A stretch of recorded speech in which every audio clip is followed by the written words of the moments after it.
Hi, and welcome to the week two discussion of your literature for the Troy University literature class. My name, of course, is Kat, Dr. Kat Robinson. I am happy to be chatting with you. I know that some of you mentioned that you really enjoyed having this type of conversation. So let me just maybe clear that. The sunlight's a little bright back there. That you like this having this kind of conversation. Um, so one of the things I wanted to kind of start with is just to kind of continue to frame this conversation that we had about realism and kind of drill down into the two types of realism that we're talking about for this experience, which really was kind of focusing on a sense of both mainstream, so kind of the popular strain of realism, and of course the subsect of African American realism. I appreciate the thoughtfulness that many of you had in reference to specifically the way that the dialect might have been expressed.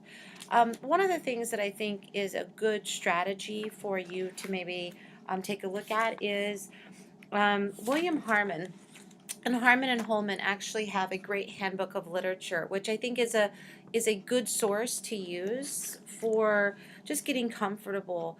The notion that, in many ways that African American literature started in this period, I think is something I want to disabuse of because we are just now beginning to uncover and to discover the various ways that the African American narratives have always been part and parcel of our experience, not just in this period, but for many specific parts of this.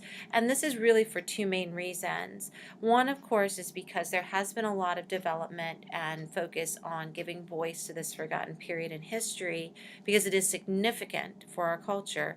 And of course, the other side of that is that there is a development in some ways of this type of writing in our culture and our experience. So I want to kind of let that be a frame too.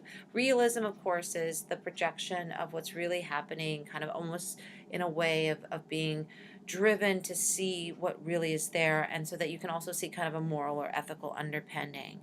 Amanda Long mentioned that, this notion of the voice, this notion of kind of the perspective and the representation does kind of still speak to an audience that is largely white, right? And I think that Amanda Long's perspective did focus this on that, but also allowed us to see that even within that audience, there were tensions that, as Tara also mentioned, the idea that interpretation matters. And this is something that many of you mentioned from the get go, that you've been told that the way you read something is wrong. And I don't think that there is a wrong way to read something unless you actually misconstrue it, but I do think there are sets of interpretation that you need to understand, and you need to have a way of really, as Tara mentions, of thinking about, well, who's giving you this information and how valid is it? Timothy also mentioned specifically about Dunbar's poetry, which I'm glad that you guys had a chance to read because this really does show in a poetic form this kind of growing familiarity with the unfamiliar. And I think that that's kind of the connection that Tara made in her response back to Timothy and about the Dunbar, right, and about Grandison. Um, that's a great response. I know some of you received like less than the full 50 points for your response to your peer. Just make sure that when you respond to your peer that it's at least two paragraphs or one really fully developed paragraph with evidence for why you are responding to this posting, and of course any analysis. Um, and so Timothy did a great job too of responding to it. Cami, I appreciate the reading of Charles Chestnut. You did a great job with that because I think in some ways, when you start to consider kind of how you are to kind of interpret or kind of connect Chestnut to these other readings, it can kind of feel like, what? Reality? Is this real? And there's this playing with kind of perspective. And that's a good thing to remember too, because realism is about trying to capture the real, but it is also about capturing the real at that time for that person.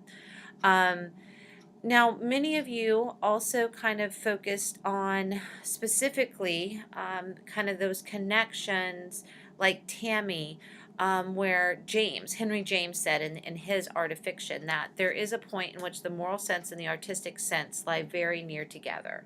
So that the way that you're proposing this kind of statement for your reader and the way that you're artistically or aesthetically creating it should have some kind of touch point, right? And that in order to write the fiction, that it does need to have some kind of factuality to it. Now, I will argue, and I'm a big proponent of kind of speculative fiction and sci-fi, that there are some interesting things that are very unrealistic that can be more truthful about our human nature than even the most realistic work. Like Ursula Le Guin's The Ones Who Walk Away from Omellius, which is an amazing short story, but at the same time is not realistic. So I would definitely support that observation. Sharon Heron wrote and did a great job of really connecting Chestnut's The Passing of Grandison with the other works, and then using Dunbar's poetry to kind of encapsulate it. And poetry is probably one of the hardest mediums to kind of capture a realistic viewpoint because you are limited in the way that you present your words, so you don't get that same length of information.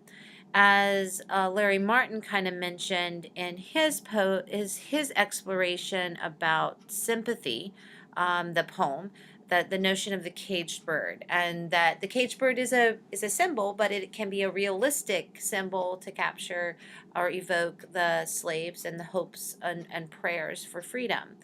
I also saw in Matthew's a specific kind of observation that there was a criticism of Dunbar, and all of these, that's the one thing about literature is it usually doesn't survive without some type of critical analysis and judgment. I mean, all of you are familiar with Mark Twain's Huckleberry Finn and the banning of the book in various situations because of its language and its vocabulary, which were relatively accepted at the time. So that is a good point to mention. Nicole, excellent observation of The Passing of Grandison. I'm glad it was one of your favorites because it is a great story, right?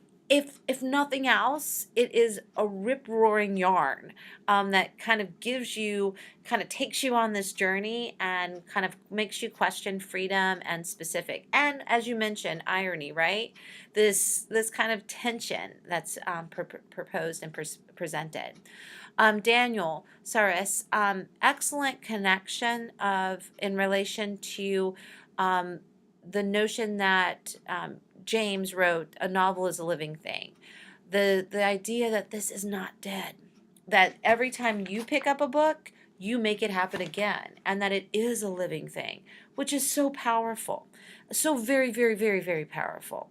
And David Williams captures some of this power when you speak about the fact that reading and understanding poetry is challenging, but you were pulled into it in the Lyrics of Lowly Life, the poem specifically about Frederick Douglass, and that this takes history and makes it out. It pulls it out and makes you engage with it. It makes it a living thing.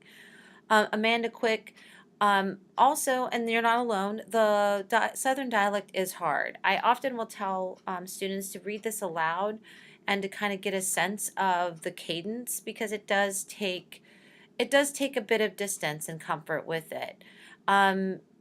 It is sometimes too, as Jarrett Allen mentioned, it's a challenge. But I like that Jarrett, and many of you are putting forward to this, is that you're developing this appreciation. And you don't have to become a member of the literati. You can look at something, read it, and then ask yourself, what does this mean for me? Okay, so this means that I can interpret history, the Frederick Douglass poem by Dunbar. I can look at how history is operated to tell this story. Or, hey, I can read The Passing of Grandison and think about what this tells us about perspective or relationships even, right? And that is so key, and it is cool. And it is an enjoyable proposition to do. And that's why I think reading literature is a fun thing. I mean, yes, it's work. Don't get me wrong. It takes time.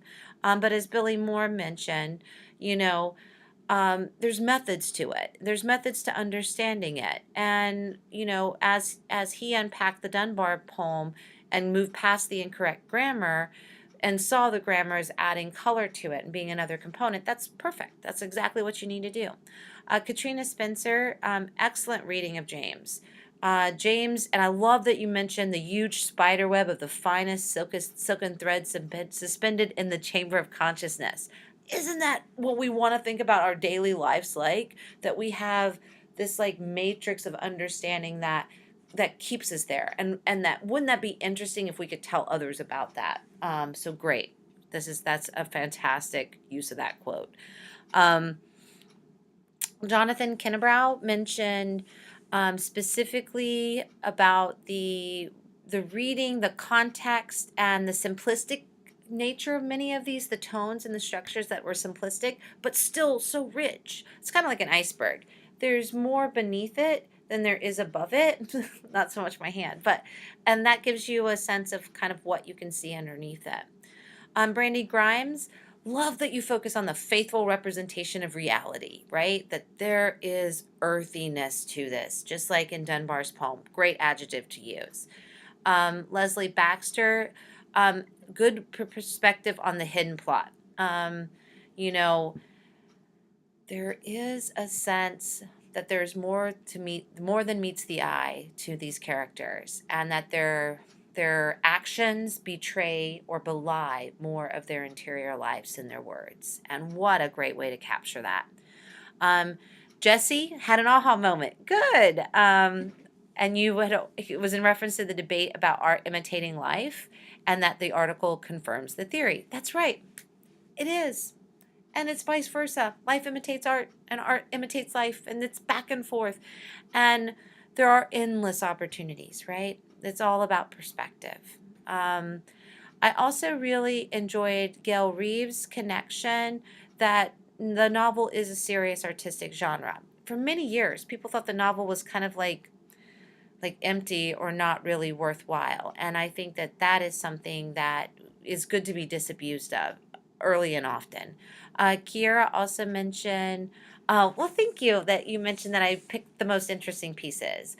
Well, I try, but I also try to pick things that I know that you need to read, right? That you need to know what and how realism works, right?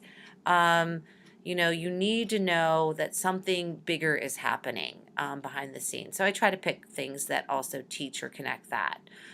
Julia Blackwell mentioned that you did enjoy all the selections. I know, isn't Dunbar one of those that we think we need to read? Like, I want to read Dunbar right along the lines of reading Whitman or reading Frost. I think he's a major American poet, and I'm glad you mentioned that. Dakota's connections to the daily life and toil and dialogue. Yes, realism specifically is about that, about focusing on those viewpoints.